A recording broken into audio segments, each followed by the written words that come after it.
Welcome back to our Runescape 3 Cinematic IronMan experience.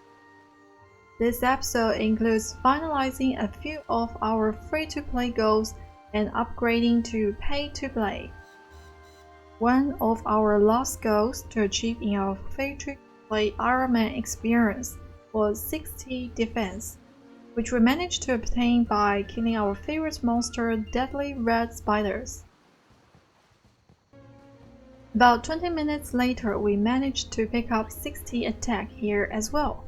Using Legacy instead of Evolution of Combat really sped things up for us. If you haven't checked out our free-to-play melee training guide, we will include a link in the description, so check it out for some useful tips. The guide also includes match, range, and prayer. Our last combat goal was 55 magic, which provides the most useful magic spell for IronMan in the game, High Alchemy. It was a refreshing experience to pick up this spell while training something with decent experience per hour too. It took 14 minutes to go from 50 to 57. In our previous episode, we managed to obtain 52 fletching, which unlocks the ability to fletch broad arrows after purchasing the ability to make them after Smoking Kills Quest and purchasing the unlock. Our goal is to slowly level up fletching and stockpile broad arrows, which we can buy from the Wilderness Camp, the Tavali Slayer Master, and any other Slayer Master. Around game for a total of 9,000 arrowheads a day, which is 135,000 years per day for fletching. But it does cost 450,000 gold per day, so we will only buy these when we can afford them. While marking around near the wizard tower in Glienor, we got bored and started playing with the lights. Just moving one square turns them on or off. I guess we didn't pay attention to our parents, who said to save power by not turning the lights on and off. Now is the exciting part. We move on to pay to play. And you know what that means? Daily escape, haha. We planned all the dailies, weeklies, and monthlies that we wanted to do and set out to do them.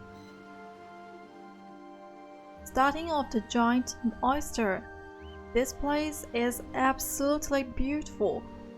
The whole design of the tutorial island underneath the water was a fantastic idea, and incorporating a monthly activity that brings you back again and again to see this wonderful place. The shark looks so amazing and scary that I felt like they might swim down and eat us. And we experienced one of our first bugs, which after teleporting causes our character to appear like they're still underwater. Our next task is the Circus, where you can obtain extremely fast-ranged magic and agility experience. Although it's capped at 10 attempts per activity, still we managed to level up to 51 range and 8 agility. Later on, you can complete the Firemaker's Curse and some like a cold quest to unlock firemaking and thieving activities. Also, if you complete Back to the Freezer quest, you gain 1.5 times the experience from all activities. Neat, right? Next, we move on to Troll Invasion, which is a skilling or combat activity in which you have to repair a fort or kill trolls.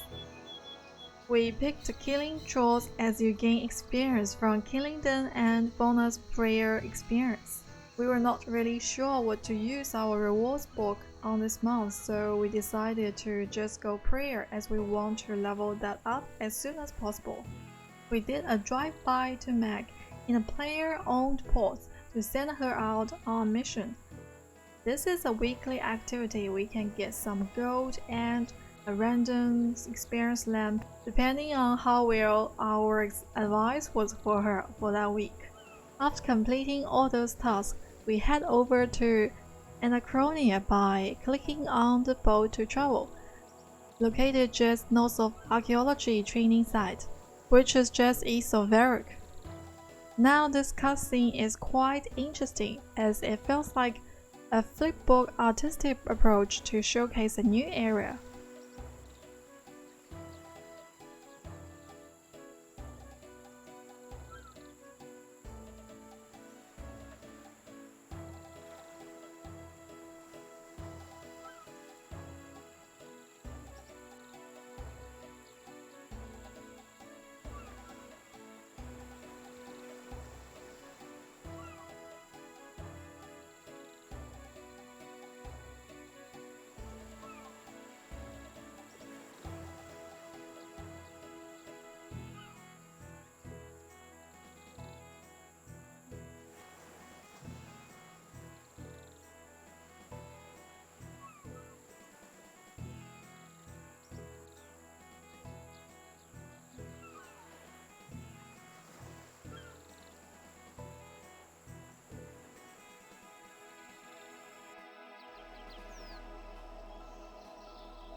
Once we arrived, we started to set up our camp and instantly started working on making a low stone so we don't have to run back here every time we want to visit. After this, we ran over to our favorite activity, Herbie Webby. Since Herblaw is quite difficult to level up on IronMan, playing this minigame helps a lot for those early levels, and it even gives quite a large amount of experience at later levels. We went from 5 Herblaw to 15 in one game. Now our first goal from the rewards shop is to pick up the herb bag, which allows us to bag all our herbs from slayers. In the future, we will upgrade the herb bag too. Next, we head on to farming, as we really want to level this up when we can, so we can plant better herbs for Herblaw. Our target is going to be 17 farming, so we can access player old farms for some pretty good farming experience. Also, we breed cows so we can complete a contract clause mystery for archaeology at a later date, which requires us to either get a Harlequin cow or 1 strawberry, chocolate, and vanilla cow. Just a tip, if you head over to this feller by the Cathby docks, you can buy pineapples by talking to him. Now, pineapples are very effective and cheap method to obtain super compost by placing the pineapple in the compost bins, located near the allotments located around Glienor. To finish things off, we did some god statues for amazing construction and prayer experience. We went from 5 construction to 15 just from repairing 4 god statues. Now, because earlier we get 16 mining and smithing, we decided to mine some Dragolith and auricosite ore, and smelted some auricosite bars and made us our new strongest melee weapon. We figured with areas of effect abilities, utilizing a 2-handed weapon would speed our Slayer task up. Now we head back to Dungeoneering and we achieve a major milestone of 70. This is our highest skill at this stage, and we will keep it up until we can purchase a Bone Crusher, a gem bag, and a charming imp. We managed to queue it out until we got to 76 Dungeoneering, and that allowed us to purchase the 3 items. This is the end of our episode 4.